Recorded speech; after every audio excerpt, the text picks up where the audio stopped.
Welcome back to another game development video. I wanted to start off by thanking you guys for all the support and kind words so far. It genuinely means a lot. This is part 2 of working on my game, so if you haven't already seen part 1, go give it a watch. Today's, or really I should say this decade's video, is all about adding content to the game. Since in the last video I spent pretty much the entire time making the skeleton of the game, plus the server event, because I sort of forgot to mention that. I don't really want to make a long intro, so let's get straight into it.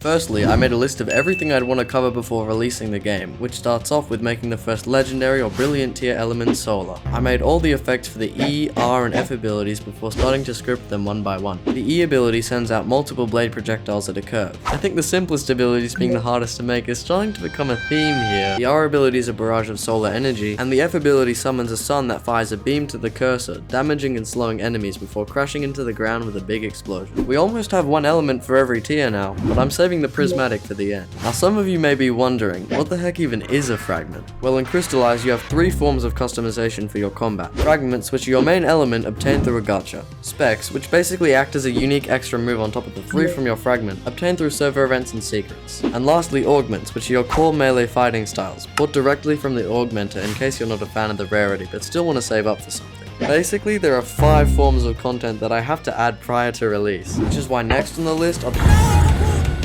At this point I already had 3 augment ideas in mind: a spear, katana, and spellbook. Since I didn't cover it last time, I might as well explain the design process of making an augment. Get a model from the toolbox, rig a character, make the animations, make the VFX, script it all, and fix bugs. For augments above about this much, I felt like it'd be cool to give them some kind of extra move or special passive. So for spear, I made it so that if you were above jumping height, your M1 turns into a plunge that has a decent area of effect. And when I say above jumping height, I mean it. Though don't get too excited because the damage scales with how high up you are. I also made it so if using a spear with a heavenly wind spec, it gets a large height increase and no longer sends you back. Then for the icon, there was the grueling process of putting it on a green screen and removing the green pixels chunk by chunk. I think I'll just stick to the black box from now on. For the katana, I did a whole dev stream making it, doing pretty much all the things I said before. I thought it would be cool for fragments like fire, lightning, and ice to alter its flourish with an extra move. Fire makes it a triple geyser attack, lightning summons 2 lightning strikes, teleporting to the second one, and ice is the same as the normal flourish but has a larger radius and freezes anyone it hits. Lastly, I made the spellbook, the first ranged augment. Its passive is that if you get a kill with it, the next M1 becomes a powerful blade projectile. After fixing another onslaught of bugs from the ragdoll system, it was finally time to start working on the first real boss. To start, I built the model for the boss and made these sheets to choreograph the attacks. I know, I'm a pretty good artist. Then, I did a quick dev stream in which I animated the attacks for the boss. What is a coix? Making fully black VFX for the attacks never really seemed to work out, so I found a way to excuse white impact frames and particles in the lore. Lastly, I used all the assets I had made to script it. I just condensed 2 weeks of work into a single sentence, which means this video probably won't even be 8 minutes long, so you gotta subscribe. No, but really the process was scripting the 6 normal attacks for the first phase, then scripting the intro, then making the second phase sequence, then scripting 2 move operations before finally. In short, it was a lot of work for a solo dev, but I really want to release this game, so I gotta keep going. Next on the list is making another brilliant tier fragment, which I had already planned to be Shadow. To gather my ideas, I made another attack layout sheet before getting to work. Next, I made the E and R abilities on stream, doing a quick public test of them at the end. The E ability latches chains onto every enemy in front of you, before pulling them all in except for bosses, and punching them with a shadow explosion. The R ability is the first counter to be implemented into the game, being a large explosion centered around yourself with a half-second counter window. After that, I made the F ability, an AoE damage-based teleport, currently the best movement in the game. And yes, you can use it in the air, which low-key makes me concerned about what players are going to do to abuse it. Next up, the prismatic fragment. A few of you might remember that I was originally planning to make Ethereum for it, but I ended up having no clue about what it would actually look like. So I settled for the one I was planning to add later, Lifeblood. No, not that Lifeblood. Lifeblood in short is basically what gives these NPCs form and allows you to respawn, but I thought wielding it as a fragment would be cool.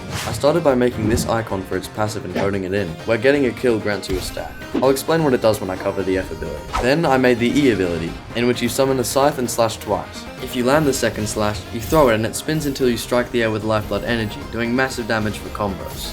The R ability makes you teleport in the air and send a flurry of beams down in a radius to the ground before dashing towards where you're aiming with an explosion. Scratch what I said earlier about Shadow F being the best movement in the game. Finally, the F ability. Depending on how many stacks of the Lifeblood passive you have from 2 to 10, you summon allies to help you fight. At 2 stacks, you summon a 50 HP minion. At 4 stacks, you summon 2 50 HP minions. At 8 stacks you summon 2 100 HP minions, and 10 stacks allow you to summon this 250 HP giant with its own moveset. This required a major recode of the enemy NPC system, but I'm glad it worked out in the end.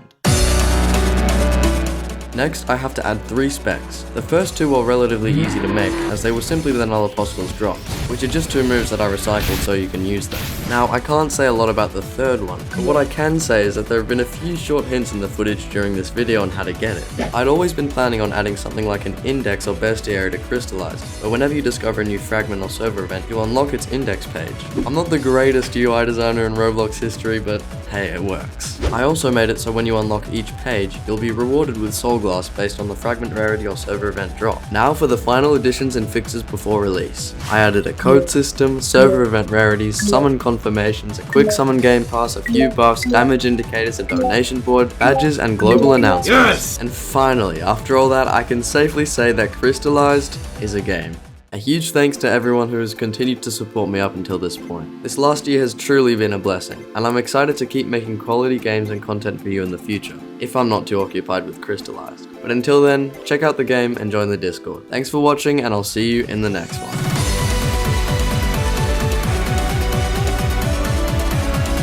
Bye, Ezra. Oh my god, I'm about to blow. What games will you play in the future?